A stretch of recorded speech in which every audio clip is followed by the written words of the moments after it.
अस्सलाम वालेकुम dear students, ये video exclusively post result students के लिए है जिन्होंने इस अटेम्प्ट में पेपर दिया था और वो किसी वजह से नहीं पास हो सके। तो सर हमने ये वीडियो उनकी गाइडेंस के लिए बनाई है ताकि उन्हें बता सके कि सर एक बार स्टूडेंट जब फेल हो जाता है तो वो दोबारा फेल क्यों होता है। ये बात आपको इसलिए सिखानी है कि आप इस वीडियो से सीखें और अपने आदतें और अपनी ऐसी अपने आप को तैयार करें कि अगली बार आप पास हो जाए। सर जी, नॉर्मली क्या हो रहा होता है, रिजल्ट आता है, आप फेल होते हैं, आपको कहा जाता है रीजन आइडेंटिफाई करें। मैंने पिछली वीडियोस जो आपके साथ शेयर की उसमें भी हर बार एक बात कही, सर फेल हो गए तो रीजन आइडेंटिफाई करो।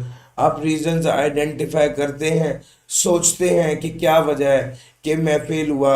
आपने नतीजा निकाल लिया कि मेरा न्यूमेरिकल वीक था, मेरी थ्योरी वीक थी, मुझे पेपर सही से अटेम्प्ट नहीं हुआ। हमने आपको बताया न्यूमेरिकल वीक था, उसकी तैयारी कीजिए, थ्योरी के लिए क्रैमिंग जरूरी है। आपका पेपर अच्छे से अटेम्प्ट नहीं हुआ, आप फुल प्रैक्टिस कीजिए, आप फुल पेपर की प्रैक्टिस कीजिए, मॉक दीजिए। आपको ये सारी बातें बताई, मगर रिजल्ट आया और एक वीक तक आप जज्बाती रहे और उसके बाद आप ठंडे हो गए। फिर उसके बाद जब आई कैब की फीस दी तब भी आपके अंदर एक जुनून उठा और वो भी एक डेढ़ वीक के बाद ठंडा हो गया। असल प्रॉब्लम कब आती है? प्रॉब्लम तब आती जब आप रेगुलर स्टडी प्लान के साथ रूटीन में स्टडी नहीं करते। सब प्रॉब्लम तब आती है जब वही बातें जो आपने पहले पढ़ी हुई है उसको जब दोबारा पढ़ते हैं तो आपका इंटरेस्ट नहीं डेवलप होता, क्योंकि वो नई चीज़ नहीं होती और आप किताब को देख के पढ़ने से ज़्यादा कोड़े होते हैं कि ये सब तो मैंने पढ़ा हुआ। सब प्रॉब्लम तब आती है जब आप अपडेटेड लेक्चर नहीं ले रहे होते, जैसे टेक्स्ट में चेंजेस आई हैं या और सब्जेक्ट्स इसमें चेंजेस आई हैं और आप अपने आप को अकॉर्डिंगली अपडेट नहीं करते। सर आप कोई टेस्ट सेशन ज्वाइन नहीं करते। सर आप प्रॉपर प्रैक्टिस नहीं करते। सर आप स्टडी नहीं कर रहे होते, और अगर स्टडी करते भी हैं तो सर सिर्फ रिवाइज करते हैं, तैयार नहीं करते, क्वालिटी ऐड नहीं करते। प्रॉब्लम क्या होती है सर? इस सारी चीजों की वजह से दोबारा जितने बच्चे फेल होते थे, मैं आपको बताऊं अक्सर सब्जेक्ट्स में उसके 50% दोबारा फेल होते हैं। यानी 100 बच्चों ने पेपर दिया और 50 पास हुए, ये 50 फेल हो गए। ये जो 50 फेल हुए ये अगली बार जब पेपर देते तो इसके भी 25 फेल होते हैं दोबारा। सर ये बहुत रेगुलर बेस पे हो रहा है।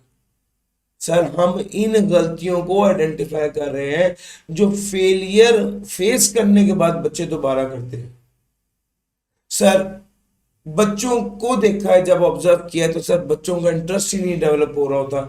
बच्चा यही सोच रहा होता है कि यार मैं कहाँ फंस गया हूँ, मैं क्यों फेल हो गया हूँ, मेरा दोस्त तो आगे निकल गया है। ये वाली किताब दोबारा पढ़ने लगता है, दोबारा वो पुरानी बातें दोहराता रहता है, असल काम की बात नहीं दोहराता। और अगर वो पढ़ाई करता भी है ध्यान से तो सर मेजोरिटी में ये देखा गया है कि वो सिर्फ दोबारा जो पहले पढ़ा होता है उसी को ही रिवाइज करके पेपर देता है और दोबारा वो गलती करके दोबारा फेल हो जाता है।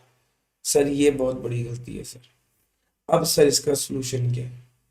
सर सोल्यूशन आपको बताता चलूं कि सर रिस्क फ्री सोल्यूशन है। देखें, एक चीज तो ये है कि आप रेगुलर पढ़े, रूटीन से पढ़े, इंटरेस्ट लें, मेहनत करें, दोबारा कोशिश करें, दोबारा पास हो जाए। लेकिन सर मैंने देखा majority of the student consistently regularly तैयारी नहीं कर पाते, स्टडी नहीं कर पाते, चूंकि उनके ऊपर कोई एक्सटर्नल प्रेशर नहीं होता। ये सारे प्रॉब्लम्स का एक सोल्यूशन जो हमने सजेस्ट किया है वो सर क्या क्लासेस है, जरा इसको देखते हैं। सर रिस्क फ्री सोल्यूशन इस वजह से है क्योंकि सर इसको ऐसे कह लें, मैं एक स्टूडेंट को कहा कि बेटे आपके 31 मार्क्स आए, आप क्लासेस ले लें। कहते हैं सर मैं सोच रहा हूँ खुद ही तैयारी करूँ, को बहुत ज़्यादा चेंज तो आया नहीं है।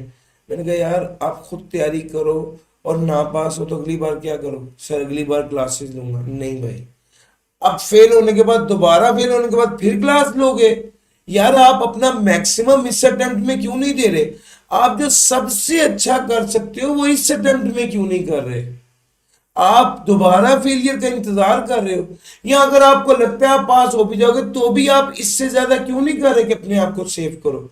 आप इस सेफर जोन में आ जाओ कि नहीं यार मुझे 10 घंटे पढ़ने की जरूरत है, मैं इस बार 15 घंटे पढ़ूंगा ताकि कोई डाउट ना रहे कि इस बार मैंने पास होना है। सर जी ये चीज़ें बहुत ज़रूरी हैं। Sir risk free approach classes लेना है, रेगुलर क्लासेस लेंगे, अपडेटेड लेक्चर्स देंगे, टाइमली टेस्ट होंगे, टाइमली कोर्स कवर होगा, रिवीजन होगी, मॉक होगी, आपके पास टीचर अवेलेबल होगा। सर आपके लिए सबसे ज्यादा सेफ अप्रोच ये है। अब चॉइस आपकी है कि आपने ये सोचना है कि एक ट्राई खुद से पढ़ के कर लेते हैं, या एक ट्राई जो है वो सिर्फ तैयारी कर लेते हैं खुद से और देख लेते हैं, या आपने रिस्क फ्री जोन में जाना है और फुल फ्लेज जो मैक्सिमम कर सकते हैं आप अपनी तैयारी के लिए वो इस अटेम्प्ट में करनी है।